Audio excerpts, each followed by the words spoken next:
ఒక దేశం యొక్క ఆర్థిక బలం అక్కడ ఉన్న ప్రధాన నగరాల ఆదాయంపై ఆధారపడి ఉంటుంది. భారతదేశంలోని మెట్రో నగరాల ద్వారానే కేంద్ర రాష్ట్ర ప్రభుత్వాలకు అత్యధిక ఆదాయం సమకూరుతోంది. దీంతో దేశ ఆర్థిక వ్యవస్థ నిరంతరం కొత్త శిఖరాలను అధిరోహిస్తోంది.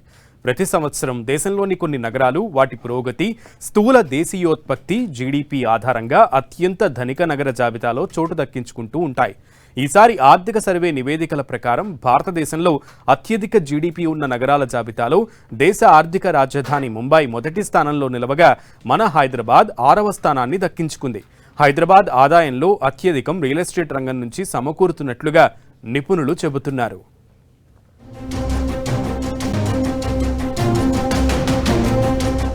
దేశంలోని ప్రధాన మెట్రో నగరాల అభివృద్ధి, ఆదాయంపై నిర్వహించిన ఆర్థిక సర్వేలో ఆసక్తికరమైన అంశాలు వెలుగులోకి వచ్చాయి. మొత్తం 8 ప్రధాన మెట్రో సిటీస్లో ఎప్పటిలాగే ముంబై తన నెంబర్ 1 స్థానాన్ని నిలబెట్టుకుంది. ఇదే సమయంలో హైదరాబాద్ 6వ స్థానాన్ని దక్కించుకుంది.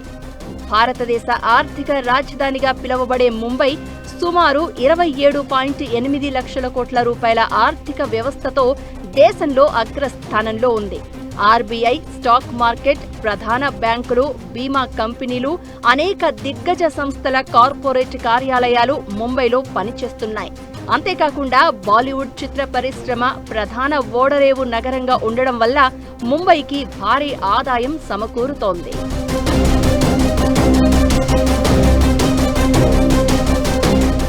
ఇక ఆదాయంలో దేశ రాజధాని ఢిల్లీ 2వ స్థానంలో నిలిచింది. 24.37 లక్షల కోట్లతో ఢిల్లీ సెకండ్ ప్లేస్లో ఉంది. ఆదాయం ఆర్జించడంలో కోల్కతా 3వ స్థానంలో ఉంది. దాదాపు 13.45 లక్షల కోట్ల ఆర్థిక వ్యవస్థతో ఈ చరిత్రాత్మక ఓడరేవు నగరం ఉక్కు, ఇంజనీరింగ్, టీ వ్యాపారం, తయారీ రంగాలలో అగ్రగామిగా ఉంది. ఇక 4వ స్థానంలో బెంగళూరు, 5వ స్థానంలో చెన్నై ఉన్నాయి.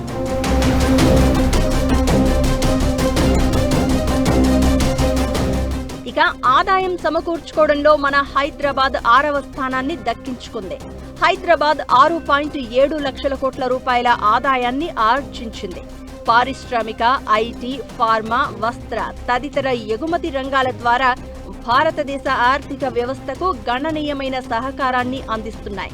అందుకే ఈ నగరాలను భారత ఆర్థిక వ్యవస్థకు వెన్నెముకగా అభివర్ణిస్తున్నారు.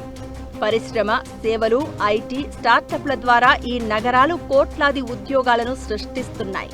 హైదరాబాద్ సహా దేశంలోని మెట్రో నగరాల ఆదాయంలో ఎక్కువగా రియల్ ఎస్టేట్ రంగం నుంచి సమకూరుతోందని రియాల్టీ రంగ నిపుణులు చెబుతున్నారు. కాబట్టి నిర్మాణ రంగానికి కేంద్ర, రాష్ట్ర ప్రభుత్వాలు మరింత సహకారం అందించాల్సిన అవసరం ఉందన్న అభిప్రాయం వ్యక్తమవుతోంది.